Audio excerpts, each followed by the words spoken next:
And we're live. Alex learned a lesson. He's wearing a longer sleeved shirt, so I don't make any comments about his biceps. Do you Which know? one? Good one. David actually told me that before I even made that comment, the first thing he thought when he pulled up the video was, "Holy crap! Look at his arm."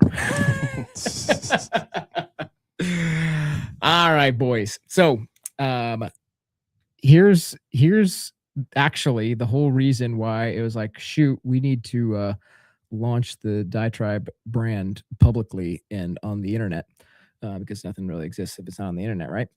That's not true.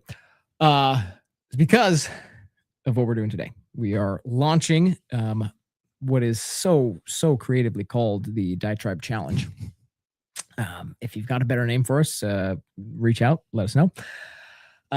But we are launching, technically we're announcing today, it doesn't start till August 1st, but a new little venture we're going to try with the dudes.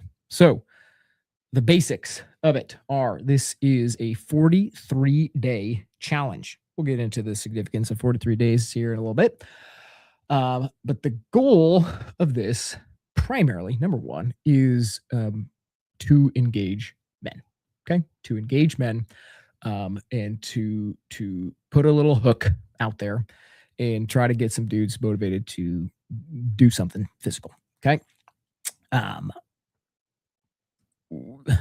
it's very common to see different challenges in kind of the gym community, specifically like the weight loss challenge. And I'm going to kill this fly by the end of this. Very, very successful with women, right? Very successful with women. Very successful tool to use. Not so much with dudes.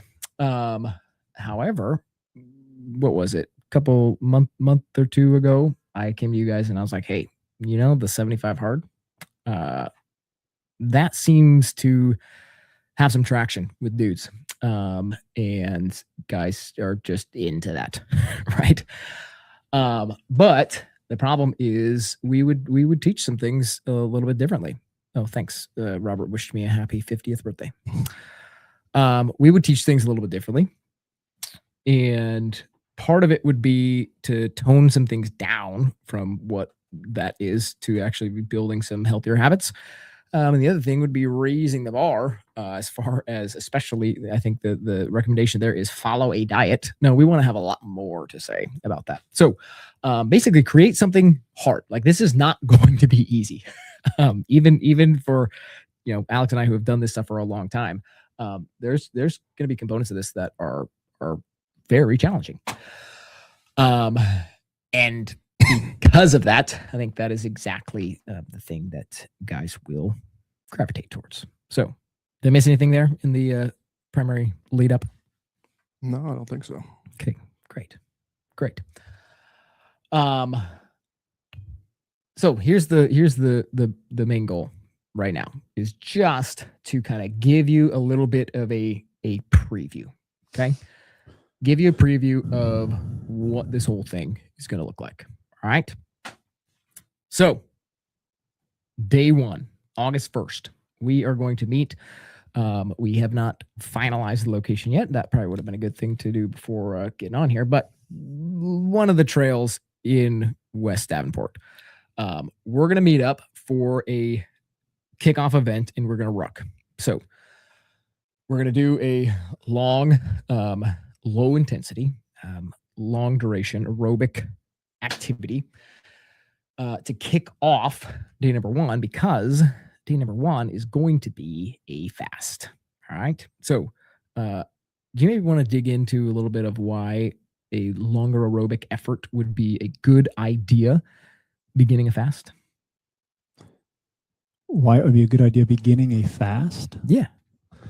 I mean, one of the purposes, at least from a physical perspective, of why we would fast is we're trying to, of course, not give the body any sort of energy sources, so that it then accesses the energy sources that are currently already in the body, in the form of glycogen from a sugar perspective, or in the form of the fat that's stored up in our body.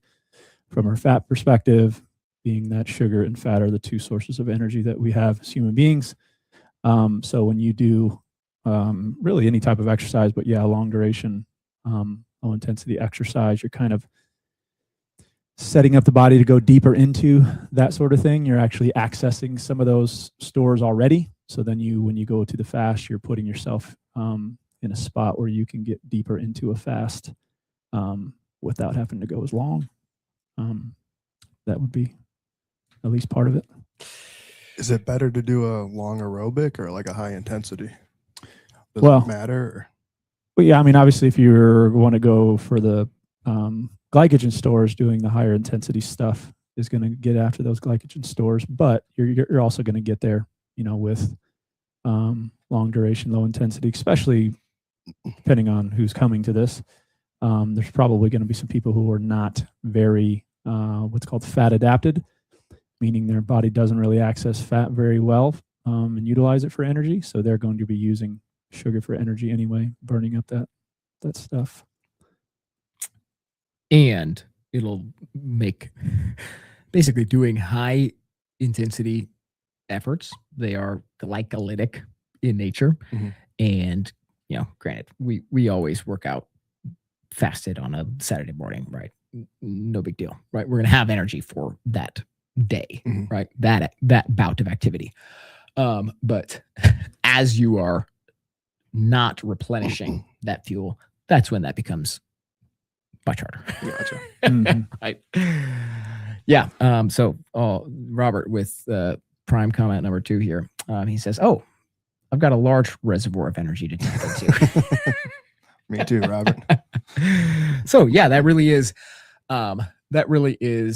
a huge piece of really the first half of this challenge, is pushing into your ability to do what your body is designed to be able to do, which a lot of us have lost access of that very natural ability.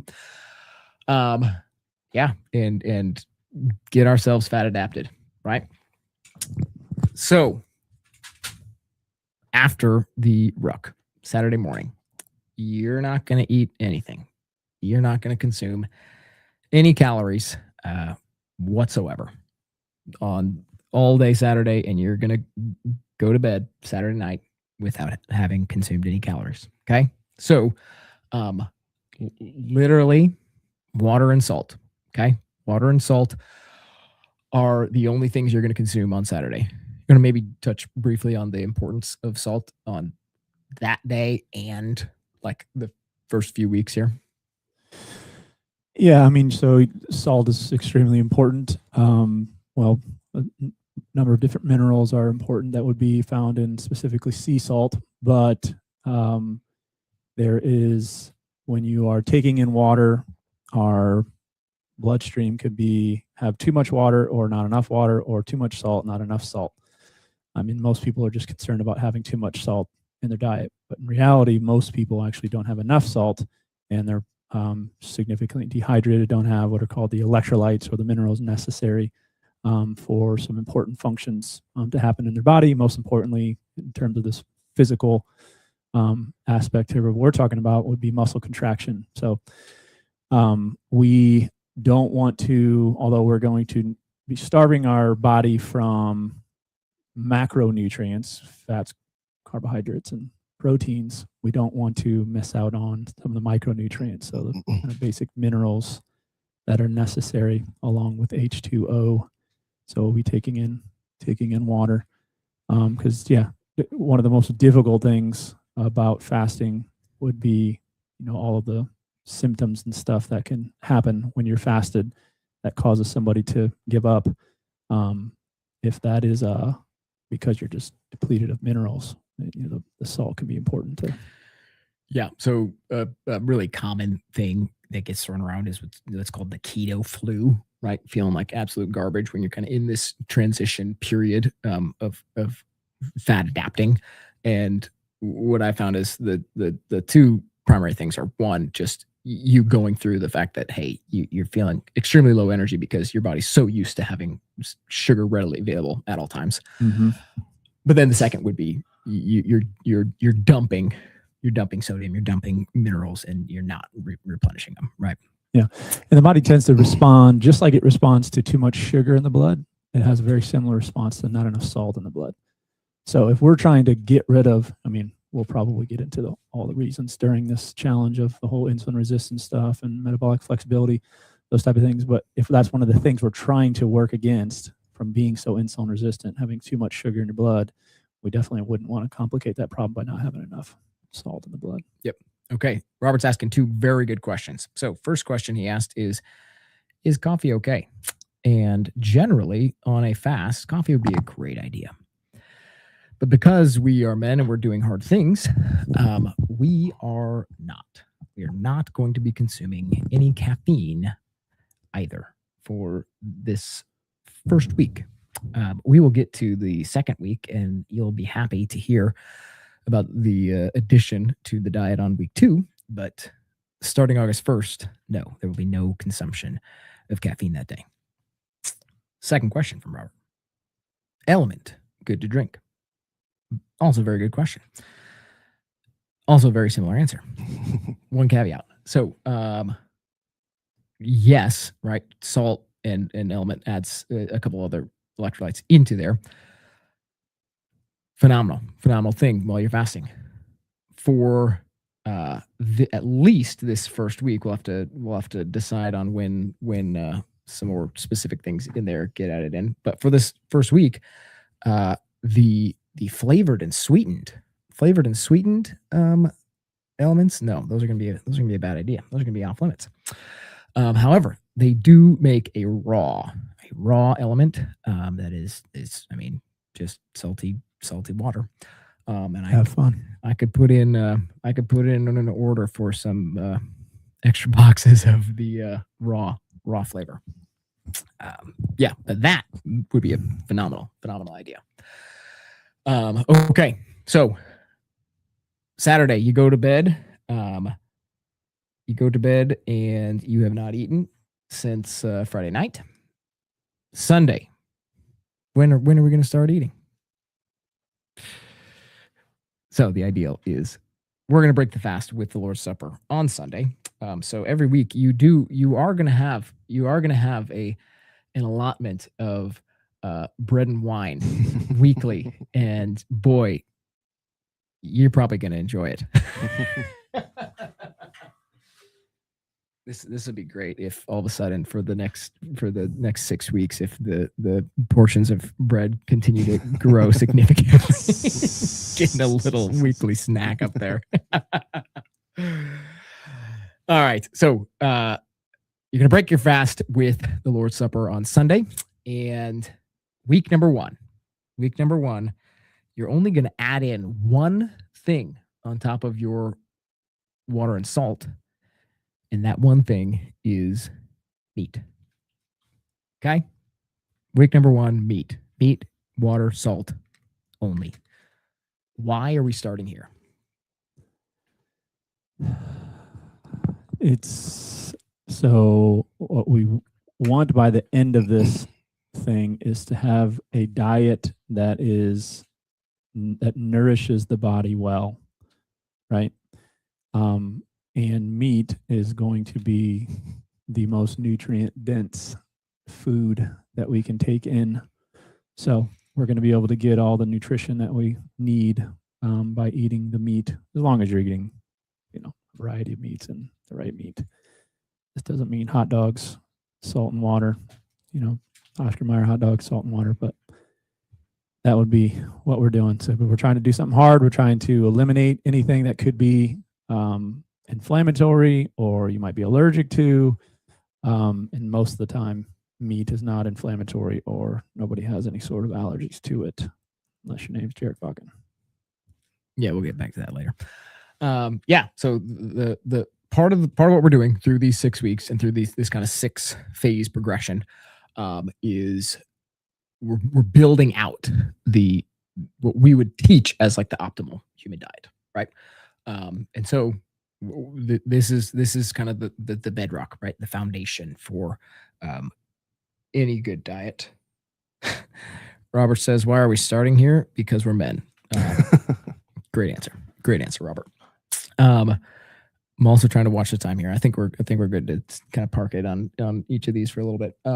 Quick question. Yes. How much water should people be trying to consume? Ooh, each great day? question. You got an answer there? I mean, I would say 2.5 liters of water's fine. Otherwise, drink when you're thirsty. Yeah, I mean, drink when you're thirsty. You don't need to drink so much that your pee is clear and you're having to go every 30 minutes, right? You don't need to hydrate that much.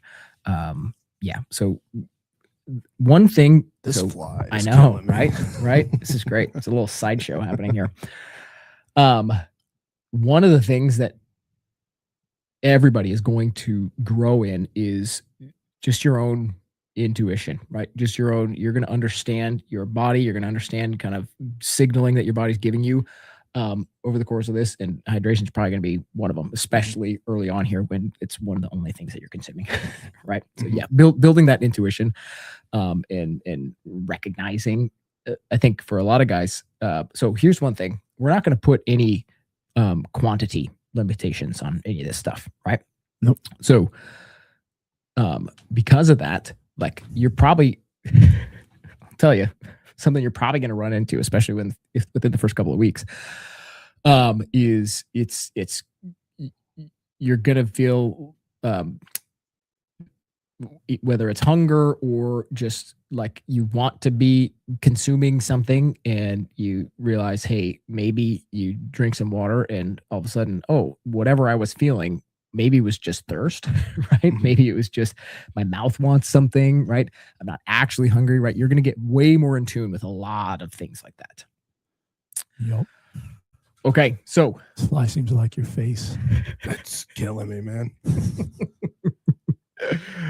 all right. So then the following Sunday, okay? So basically with the Lord's Supper every week, that is going to be our introduction to more foods.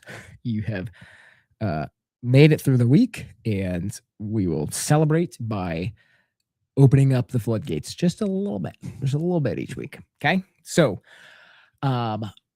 week 2 is, for the most part, I would say weeks 2 and 3 are kind of continuations of week 1. So week 2, the things you're going to be able to add in are fatty fruits, what we categorize and call fatty fruits, and dairy. Okay. So what are we talking about here? What is this category? Yeah, fatty fruits would be olives, coconut, cacao. So that's where you get chocolate. This is, I'm assuming, where you're throwing in coffee. Yes. So you could take those in through those particular foods. You could take them in through oil, obviously olive oil, avocado oil, coconut oil, or you could find any way to take them in, whatever ways they come. That's how you're going to be taken in. So similar to the meat, very nutrient dense foods, low in carbohydrate.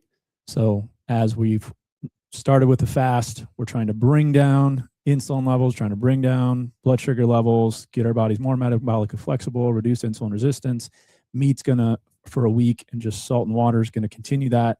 We still don't want to be adding in things that might radically spike blood sugar and insulin levels. So that's the fatty fruit part. And then dairy is another animal product that's very nutrient dense. That is something that you'll be adding in, and it's much more fun to eat dairy. Yeah. So it is to just eat meat, as I've experienced for the past 6 months. eating coconut and olives, dairy, right? There are small amounts of carbohydrate in there, right? But it's not enough that it's going to throw you off as far as that metabolic flexibility goes. One of the kind of side benefits of structuring a diet and the challenge in this way is, after those first 7 days, I promise you, like, any of you who have any types of like bloating, inflammation, any of that kind of stuff that maybe you're somewhat aware of, but in denial about, or anything like that, right? You are going to feel absolutely incredible by the end of that. All that inflammation is going to be like rock bottom. And then as we add things in, doing it in really smaller doses like this, you're going to have a pretty good testing ground to say, oh, shoot, I was feeling awesome last week. I started drinking milk again this week, and crap, all that stuff came back, right? So, in effort to take dominion over your own body, having that awareness is huge, right? To know that, shoot, once a month I always get taken out by, feeling like crap, and Lord knows all the different ways that can play itself out.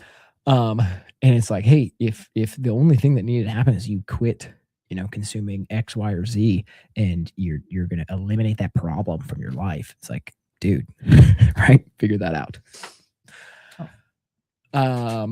Okay. So still very fat adapted through week 2 here. Now, week 3 is, I would say, the floodgates open here for most people. With you're not going to be bored of your eating. Hopefully we have completely killed by 2 weeks of this. Hopefully we have completely killed your emotional attachment to your food by this time. You're no longer eating because it's like, wow, this is a party in my mouth, and like I'm really enjoying this, and I'm seeking this pleasure. So now week 3, the category we're adding in again on Sunday with the Lord's Supper is vegetables. So there might be a handful of things in here that I join you guys with, but for the most part, I'll be sticking to the same thing here for the week 2 and week 3. Yeah, I mean, that's a good point. You don't. So if we go week 1, week 2, and then week 3, it doesn't mean you have to add these things if you've already found what you feel like is your ideal diet. We're just saying this is now what you get to add into your diet. Yeah. So why is this kind of the next phase of addition here? Yeah. So one of the principles we teach at the gym is the human body needs to get nutrients from both animal and plant-based foods. We've obviously already added in a plant-based food with the fatty fruits, but we're still trying to stick with foods that are not going to radically affect blood sugar.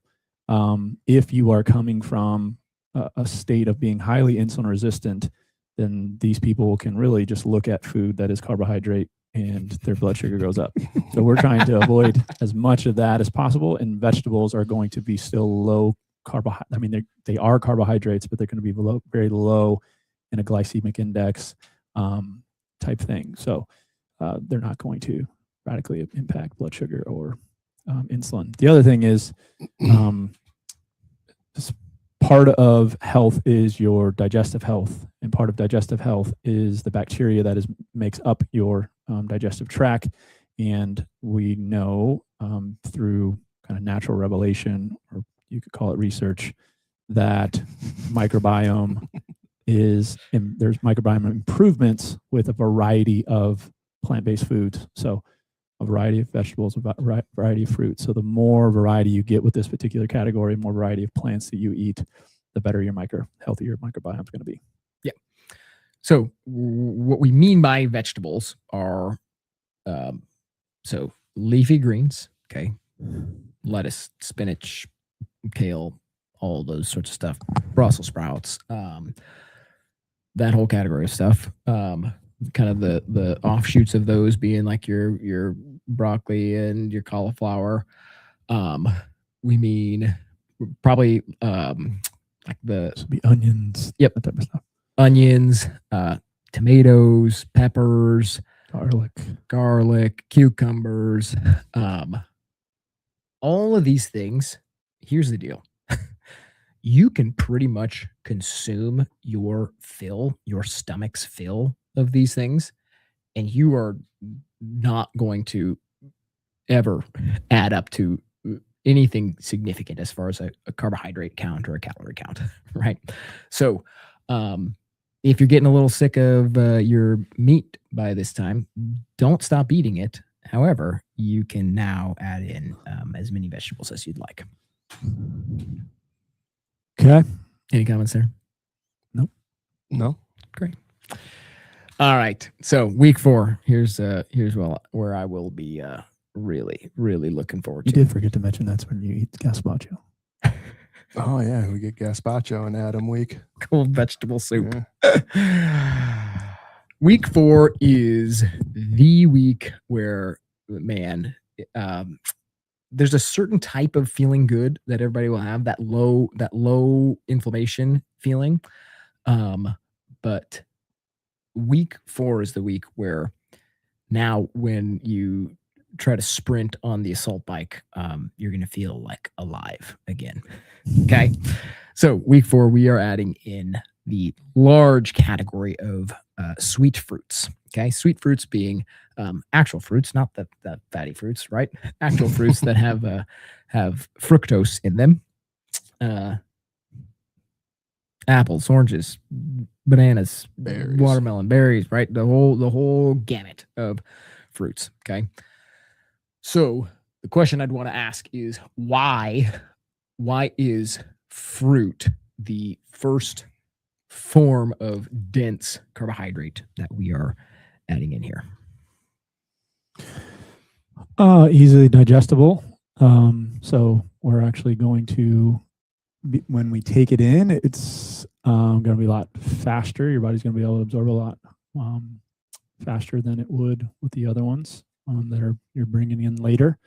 They taste phenomenal, so it's going to just bring more enjoyment, and enjoyment brings helps you stick to it.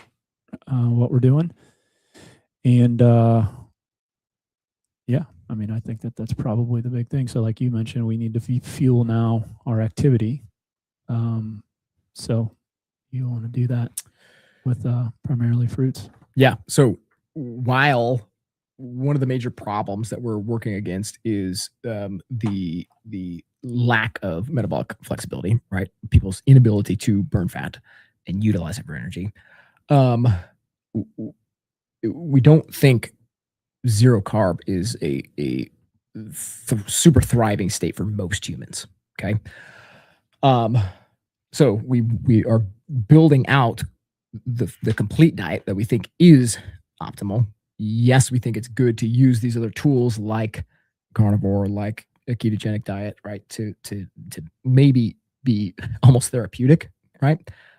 But the goal here being, let's build out the best diet for you, especially when we're also saying, hey, we want to be able to do very hard things physically.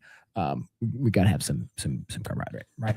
So week 4 is going to be the fruit edition.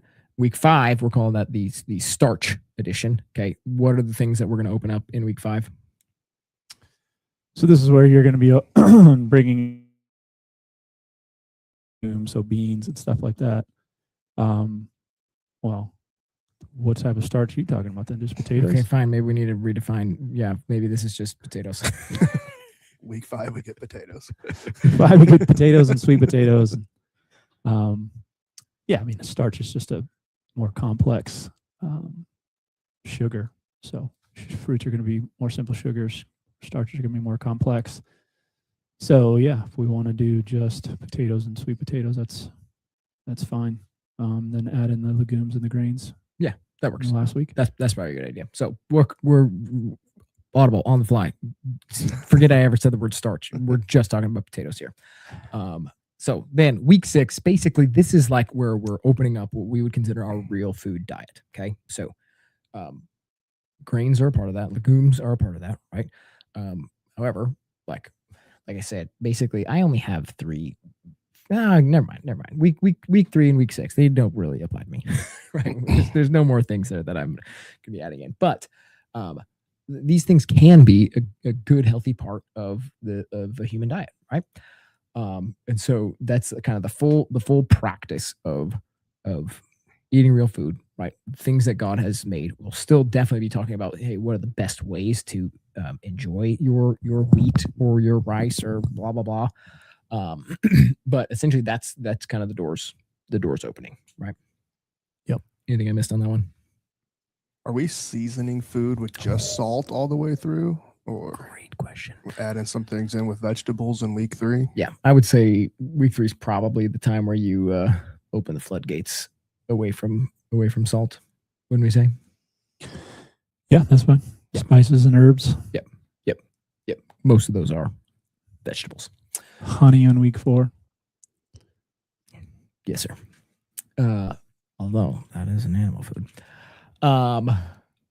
So all of that is going to culminate then in day 43, which is going to be September 12th. Is that right? 12th, yeah. September 12th, which is a Saturday, which is also going to be the first day of our fall competition. So we'll definitely be leading into that, building up into that throughout these 6 weeks. But that's the day we're going to practice our principle of human body needs to enjoy food regardless of nutritional value on occasion, such as every 43 days.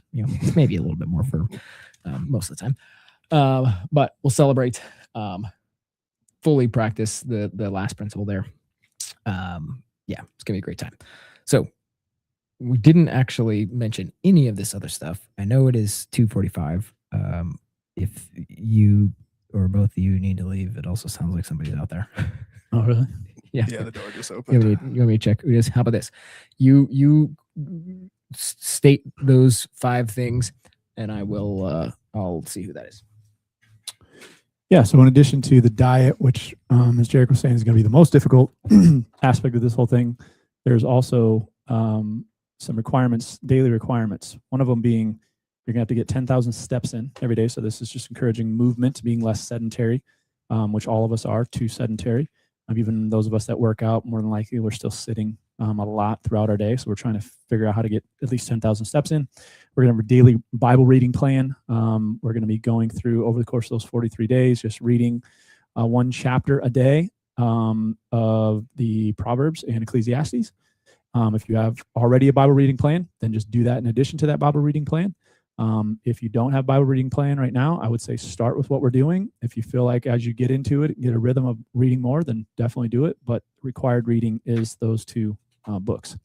And then there's going to be videos every single day. Jarek and I most likely will be just giving some type of encouragement, helping keep you accountable, explaining some things. So there's going to be teaching and coaching throughout it. And then the last one would be, in addition to the 10,000 steps, you are going to be doing some type of a workout. We haven't given parameters exactly what we're going to do for that workout, but it has to be some type of a workout, getting your heart rate up, challenging your muscles, all those type of things. So something like golf is not going to be a form of a workout. Something like playing basketball for 2 hours probably would be a form of a workout. So something where you're active to the point where you are getting your heart rate up. It's good. Okay, so plenty more to say. Like I said, that's your mom, by the way. We will, in if you're not a part of the chat, get in the Signal chat. You don't have to be a member of the gym to participate in this with us, but Monday, Tuesday. So basically, for this 6 weeks, I'm going to program out all 7 days. Sam, take note. But minimum requirement on the workout. One thing we haven't mentioned yet. We're going to have some punishments. Okay, so if you fail on any given day, right? You don't adhere to the diet, you don't work out, you don't get your steps, whatever. We're going to have a compounding mile, as the punishment. Okay, so you break the diet, right? Maybe it's your anniversary or something, and you go out to dinner with your wife. Great, want you to do that. Okay, you're going to pay for it though. Right, so you're gonna run a mile for that offense, right? Not an offense. We won't call that an offense. But then the next week, it's like you're at your neighbor's 2-year-old's birthday party, and like there's cake there. Okay, participating in that cake. Guess what? Second offense. Now you got 2 miles. Okay, and that will compound. And so, I already know there's a certain instance here where it's like, man, I'm going to need some carbohydrates for what I'm doing. I know I'm going to do the miles, right? So be it. However, the more deviation you do, man, I don't want to see anybody run 43 miles or anything close to that. So, all right. I think that's going to be it for right now. Send us any questions. I'll have the links to all this stuff up here real soon. And I'm looking forward to this. Cool. Amen.